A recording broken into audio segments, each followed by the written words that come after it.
ഇന്നലെ പരീക്ഷ കഴിഞ്ഞു. ഇതെല്ലാം തിരക്കാൻ ഇന്നെങ്കിലും ഒരാൾ എത്തിയല്ലോ.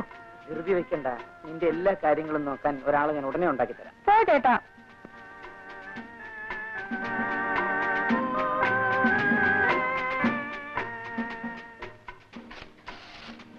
ചേട്ടന്റെ മനസ്സിൽ എന്താ ഉള്ളതെന്നറിഞ്ഞാൽ ഞാൻ തന്നെ കല്യാണിക്കുട്ടിക്ക് ഒരു കത്ത് എഴുതാമായിരുന്നു.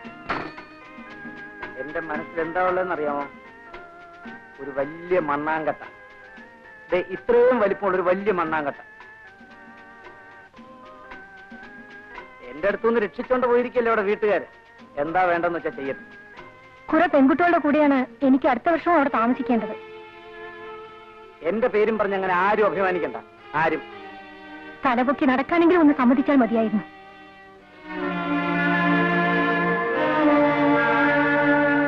അമ്മേ, അമ്മയെങ്കിലും ചേട്ടനെ വിളിച്ചൊന്ന് പറയൂ, ഈ കളി മതിയാക്കാൻ. ഞാനോ? മോള് ചെല്ല്.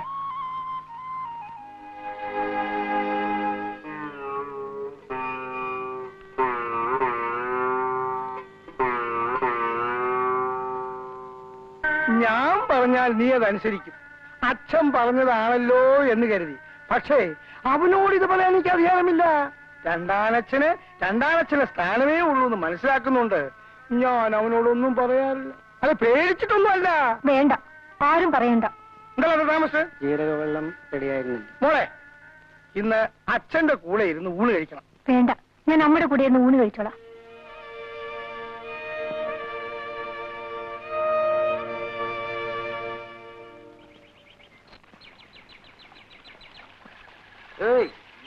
എല്ലാ പിള്ളേരും കോളേജിൽ പോകുന്ന പരീക്ഷ എഴുതാനാ.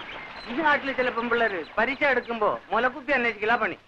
എടോ, തന്റെ ഒരു കാലേ പൊട്ടിയിട്ടുള്ളൂ, അടുത്ത കാലും കൂടി. അവരോടൊന്നും സംസാരിക്കാൻ നിൽക്കണ്ട.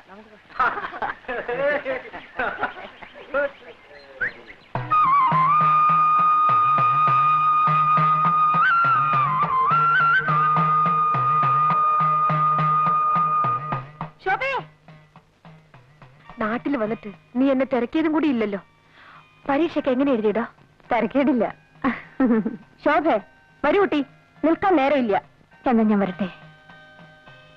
ആ കുട്ടിയായിട്ട് വലിയ ചങ്ങാത്തൊന്നും വേണ്ട, അതിനോട് മിണ്ടിയാ മതി. നിനക്കൂടെ ചീത്തപ്പേരാ. വരൂ.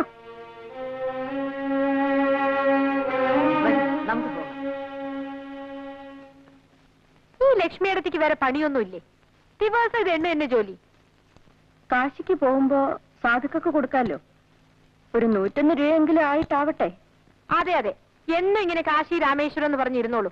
കല്യാണമൊക്കെ കഴിഞ്ഞ് സുഖമായിട്ട് ജീവിക്കുന്നതിന് പകരം. അതിനൊക്കെ ഒരു തലയിലെടുത്ത് വേണ്ടേ കുട്ടി? പിന്നെ ഇവിടെ ഇങ്ങനെ യാതൊരു അല്ലലുമില്ലാതെ കഴിയുന്നുണ്ടല്ലോ, അത് തന്നെ ഒരു വലിയ ഭാഗ്യം. നിനക്കറിയില്ല, തറവാട് ഭാഗം വെച്ചപ്പോ എനിക്ക് 16 വയസ്സാ. ഒരു വസ്തു അറിയില്ല. എല്ലാരും കിട്ടിയതും വാങ്ങി അവരവരുടെ വഴിക്ക് പോയി. ലക്ഷ്മിയടത്തേക്ക് മാത്രം ആരും ഉണ്ടായിരുന്നില്ല. അമ്മയില്ല, അച്ഛനുമില്ല. ഇനിയിപ്പോ അതൊക്കെ എന്തിനാ പറയണേ? നിന്റെ അമ്മയില്ലാന്ന് വെച്ചാ ഇന്ന് ഞാൻ ഉണ്ടാവായിരുന്നില്ല.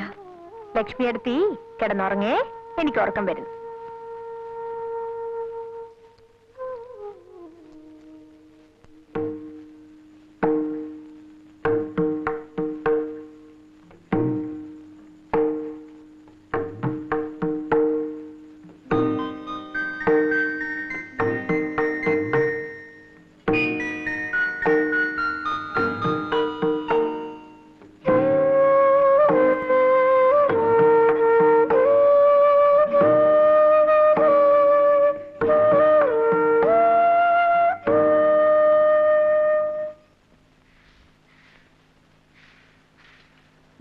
അരി തീരാറായിരിക്കണോ? ഏട്ടന്റെ അടുത്തേക്ക് ഒന്നുകൂടെ ആളയക്കാം. ഏട്ടൻ എന്തോ വാശിയില്ല. 2-3 വട്ടം ആളയച്ചതല്ലേ. അമ്മാവരെന്തിനാ ഇക്കാര്യത്തിൽ വാശി പിടിക്കുന്നത്? നമ്മുടെ കൃഷി എന്നുള്ളത് നമുക്കല്ലാതെ പിന്നെ ആർക്കാ? തരാൻ പറയണമ്മേ. നിന്നോട് ചോദിച്ചില്ല. കുട്ടികളെ പോലെ സംസാരിച്ചാ മതി കേട്ടോ. എന്റെ ഗുരുവായൂരപ്പ, ചേട്ടൻ ഇങ്ങനെ തുടങ്ങിയാ നമ്മൾ എന്താ ചെയ്യാ? പുള്ളിക്കാരൻ ലീവ് കിട്ടാതെ നിന്ന് കുഴയായിരുന്നു. അവസാനം ഞാൻ അങ്ങ് പൊക്കിയെടുത്തോണ്ട് പോന്നു. ഇതാണോ ക്യാപ്റ്റൻ? ഇച്ചിരി കൊമ്പമീശ കൂടി ആകാമായിരുന്നു. നോക്ക്, അമ്മാവുണ്ട്. വാ. പണ്ടത്തെ കാലത്ത് മിലിറ്ററി എന്ന് പറഞ്ഞാൽ പേടിയാ. മിലിറ്ററിക്കാരന്റെ കൂടെ പെണ്ണിനെ അയക്കില്ല. അന്നൊക്കെ ഒരു പട്ടാളക്കാരന്റെ ജാതകം കൊണ്ട് കൊള്ളാവുന്ന ഒരു തറവാട്ടിൽ കയറി ചെല്ലാൻ ഞാൻ പേടിച്ചിട്ടുണ്ട്. ഇപ്പൊ പിന്നെ അല്ല, അവിടത്തേക്ക് അറിയാവുന്ന കാര്യം തന്നെയാണല്ലോ. IAS, ഡോക്ടർ, മിലിറ്ററി ഓഫീസർ, ഇതൊക്കെ കഴിഞ്ഞ ബാക്കിയുള്ളവർക്കൊക്കെ ഡിമാൻഡ് ഉള്ളു. ഇതാ കുട്ടി. ഈ ഒരു കല്യാണവും കൂടി അങ്ങ് നടന്നാൽ ഇവിടത്തേക്ക് ഇനി മരുമോളുകെട്ടിയായിട്ട് വേറെ ആരുമില്ല. എന്താ? അതെ. ഞാനിപ്പോ വരാം.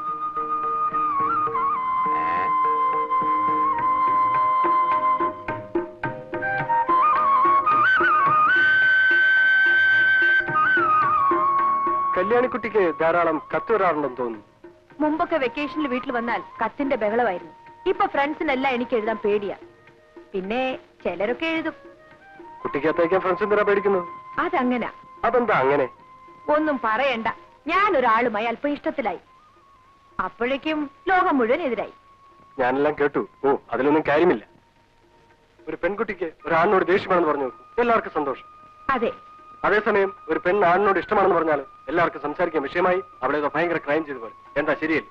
ആ, ഏതായാലും ഞാൻ തെറ്റുകാരിയായിപ്പോയി. ഇനി അത് മാറ്റിയെടുക്കണമെങ്കിൽ പ്രഭു തന്നെ കല്യാണം കഴിച്ചാലേ ഒക്കൂ. ആരാണി പ്രഭു? അറിയില്ലേ? എന്റെ കാമുകൻ. നിങ്ങൾ തമ്മിൽ ഇപ്പോഴും കത്തെഴുതാറുണ്ട്? അങ്ങോട്ടുണ്ട്. മറുപടി കിട്ടിയിട്ടില്ല. വന്നേ. അയാൾ വേറെ പെമ്പിള്ളേരെ വേറെ പോയി കാണും എന്ന് തന്നെയാ എനിക്കും തോന്നുന്നത്. ആളൊരു... എനിക്കൊന്നും കേൾക്കണ്ട. എനിക്കറിയേണ്ടത് കല്യാണിക്കുട്ടിക്ക് എന്നെ ഇഷ്ടമായോ എന്ന് മാത്രമാണ്. ഇഷ്ടക്കേടൊന്നുമില്ല. പക്ഷേ നിങ്ങൾ ഏത് തരക്കാരനാണെന്ന് അറിഞ്ഞില്ലല്ലോ ഇതുവരെ. മനസ്സിലായില്ല. മദ്യപിക്കുമോ, സിഗരറ്റ് വലിക്കുമോ, മറ്റു ചില പെൺകുട്ടികളായിട്ട് എന്തെങ്കിലും ഇടപാടുണ്ടോ, അങ്ങനെ എന്തെല്ലാം അറിയാനുണ്ട്. ഇതൊന്നുമില്ല.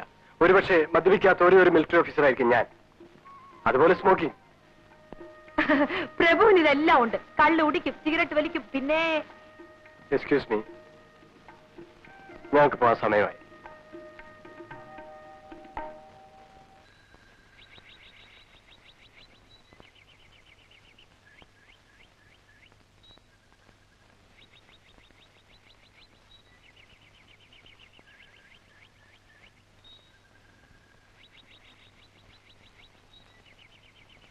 ഇനി ആരും ഈ കാര്യവും പറഞ്ഞ് എന്നെ ബുദ്ധിമുട്ടിക്കാൻ നിൽക്കണ്ട. ഈശ്വര, മുഖത്ത് കയറി വന്ന ശ്രീദേവിയായിരുന്നു. ശ്രീദേവി അത്ര ഈ മൂശായിട്ട് ഇരിക്കുന്നിടത്ത് എങ്ങനെയാണ് ശ്രീദേവി കയറി വരിക? അവരെന്താ പറഞ്ഞത്? എന്ത് പറയാൻ? ഇത് നടക്കില്ല അത്ര തന്നെ. കാര്യം എന്താണെന്ന് എനിക്ക് അറിയാൻ പാടില്ല, അറിയാനോട്ട് താല്പര്യവുമില്ല. നിനക്കറിഞ്ഞിട്ട് വളരെ നിർബന്ധമാണെങ്കിൽ ഈ മൂശായിട്ടോട് ചോദിച്ചു നോക്ക്. അവരെന്തൊക്കെയാ പറഞ്ഞ് ധരിപ്പിച്ചു വെച്ചിരിക്കുന്നത്.